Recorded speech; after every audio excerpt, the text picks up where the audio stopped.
Halo, selamat pagi adik-adik. Bertemu lagi dengan Enci Ruth di hari Minggu ini, tanggal 17 Oktober 2020. Nah, adik-adik, sebelum kita mulai impanya, kita nyanyi dulu yuk.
Sebelum kita membaca Alkitab dan mendengarkan cerita, kita satu dalam doa. Kita berdoa. Tuhan Yesus yang baik, terima kasih di hari Minggu ini Engkau masih memberikan kami kesempatan untuk mendengarkan dan membaca firman-Mu. Tuhan, berkatilah pembacaan firman ini dan juga cerita yang akan kami dengarkan. Dalam nama Tuhan Yesus kami sudah berdoa dan mengucap syukur. Amin. Ada yang tahu kira-kira hari ini pembacaan atau tema ceritanya tentang apa? Iya, hari ini tema ceritanya adalah tentang patuhi dan lakukan. Adik-adik, sekarang buka Alkitabnya dari kitab Ibrani pasal 1 ayat 1 sampai 4. Adik bisa minta tolong papa dan mama untuk bantu adik-adik membuka dan membaca Alkitabnya. Jangan lupa di pause dulu ya videonya. Belum Ci masuk dalam cerita Alkitabnya, hari ini Ci mau kasih lihat gambarnya adik-adik. Ini ada tentang peraturan di jalan raya. Nah, ceritanya di sini saat kita harus menyeberang di jalan, itu biasanya kita nyebrang jalan di mana adik-adik? Iya, di zebra cross. Terus kita juga harus lihat rambu ya untuk memulai menyeberang. Kalau misalnya rambunya tandanya merah, kita berarti dilarang jalan, tapi kalau lampunya sudah hijau berarti kita boleh jalan. Nah, siapa yang di sini udah pernah lihat nih rambu seperti ini di jalan? Pasti akibatnya kalau kita tidak mentaati peraturan tadi, kita main jalan aja padahal kita belum boleh jalan. Kira-kira apa akibatnya? Akibatnya ini nih adik-adik, kita bisa aja ketabrak ya. Siapa yang di sini pernah tidak mentaati peraturan tersebut? Kalau Enci sih belum pernah ya adik-adik, karena Enci takut nanti jadi sakit. Lagi gambar berikutnya tentang peraturan di rumah. Siapa yang di sini kalau di rumahnya ada peraturan tentang bermain game atau handphone, ada waktunya, ada jam-jamnya. Nah, di rumah Enci dulu ada nih kayak gini nih adik-adik. Ada jam-jam bermain. Nah, di rumah adik-adik bagaimana? Ada nggak peraturan nih seperti ini? Kira apa akibatnya ya kalau kita bermain game atau main handphone terus-terusan tanpa ada batasan waktu? Nih, di adik-adik akibatnya kita bisa sakit ya. Mata kita kelelahan, bisa jadi merah, atau mungkin badan kita jadi sakit, kelelahan, main melulu ya kan?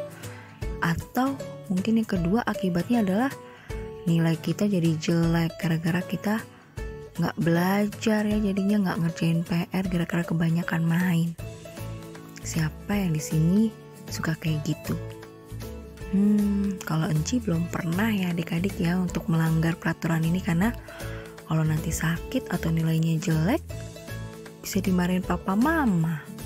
Nah kalau adik-adik bagaimana? Pernah nggak melanggar peraturan ini? Pasti kita semua pernah ya adik-adik melanggar peraturan yang ada, atau tidak taat ataupun tidak patuh. Nah tapi adik-adik, ada nih satu tokoh di Alkitab yang dia selalu patuh terhadap apa yang diperintahkan. Kira-kira siapa ya tokohnya? Ada yang bisa nebak?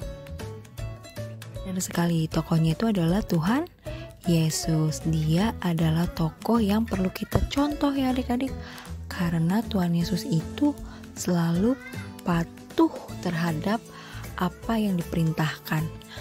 Diperintahkan oleh siapa? Tugas yang diberikan sama Tuhan ya. Tuhan Yesus itu melakukan tugasnya dia. Tugas Tuhan Yesus apa sih? Tugas Tuhan Yesus ketika Tuhan Yesus mati di kayu salib adik-adik, itu adalah tugas terbesar yang harus Tuhan Yesus lakukan. Tuhan Yesus datang ke dunia untuk menebus dosa kita semua ya adik-adik ya. Tugasnya berat ya. Tapi kira-kira Tuhan Yesus mampu nggak?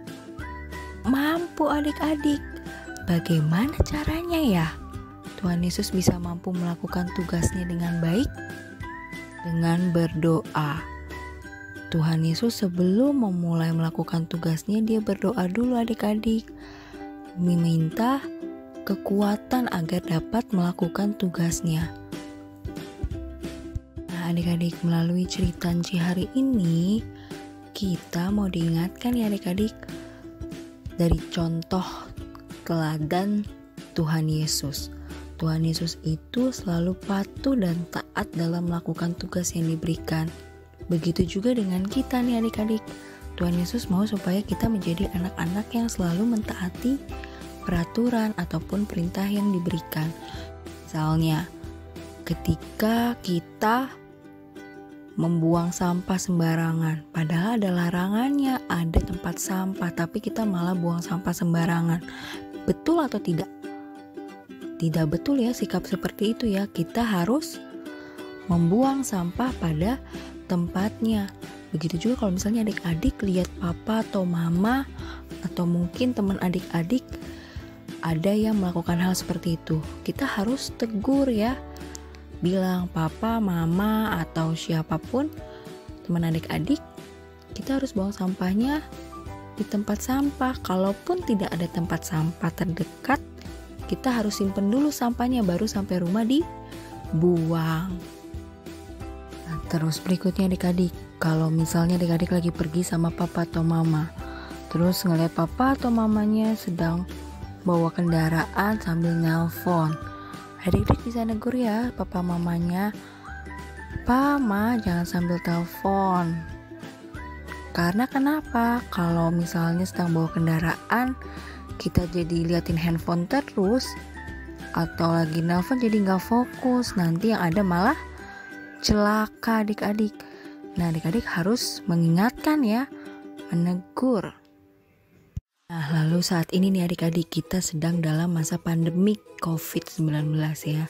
Nah adik-adik perlu nih mengikuti peraturan yang diberikan pemerintah ya, untuk selalu pakai masker. Apalagi kalau sedang bepergian keluar, adik-adik harus pakai masker, jaga jarak, dan rajin cuci tangan. Kalau habis keluar-keluar, atau habis megang duit, atau habis makan, sebelum makan, sesudah makan, megang mainan, segala macam, adik-adik harus rajin cuci tangan, bersih-bersih badan. Ya kan, kalau habis dari luar masuk ke rumah, adik-adik harus langsung mandi. Ya kan, karena kita nggak tahu adik-adik debu virus yang menempel di tubuh kita. Nah jadi adik-adik harus rajin cuci tangan dan juga jangan lupa pakai masker. Ingetin juga papa, mama, orang-orang di rumah adik-adik yang kalau bepergian harus pakai masker dan juga cuci tangan. Siapa yang di sini sayang sama Tuhan Yesus? pasti semuanya sayang sama Tuhan Yesus. Nah, kalau adik-adik sayang sama Tuhan Yesus, adik-adik harus mau melakukan seperti apa yang Tuhan Yesus lakukan tadi, yaitu rajin dan patuh.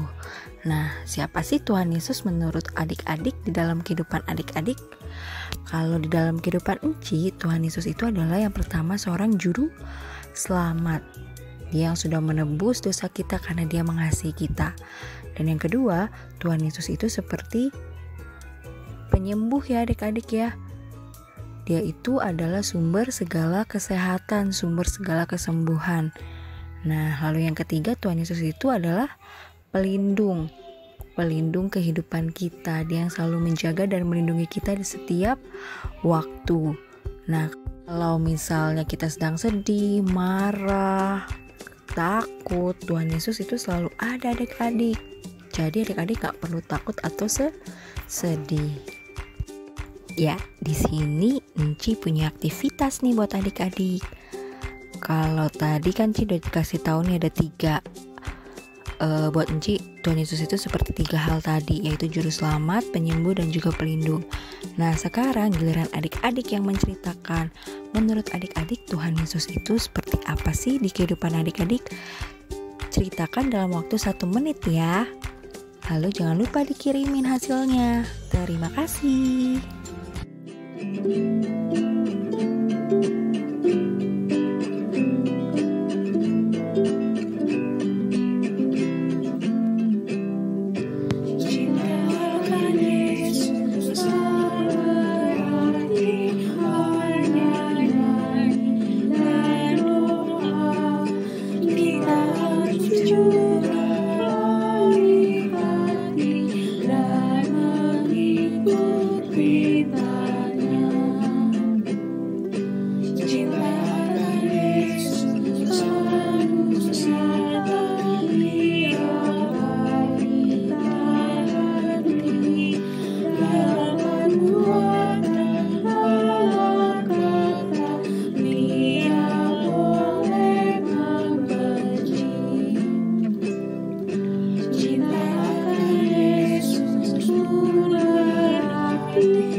Sekarang kita mau mengakhiri impa kita hari ini. Kita satu dalam doa.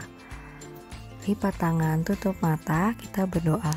Tuhan Yesus yang baik, terima kasih karena Engkau telah membimbing kami dalam impa hari ini. Tuhan, jadikanlah kami anak-anak yang mau taat dan patuh kepada perintah Papa, Mama, Oma, Opa, guru-guru kami dan juga cingku kami. Jadikanlah kami anak-anak-Mu yang selalu mengasihi Engkau. Terima kasih Tuhan, dalam nama-Mu kami sudah berdoa dan mengucap syukur. Amin. Happy Sunday adik-adik, sampai bertemu minggu depan.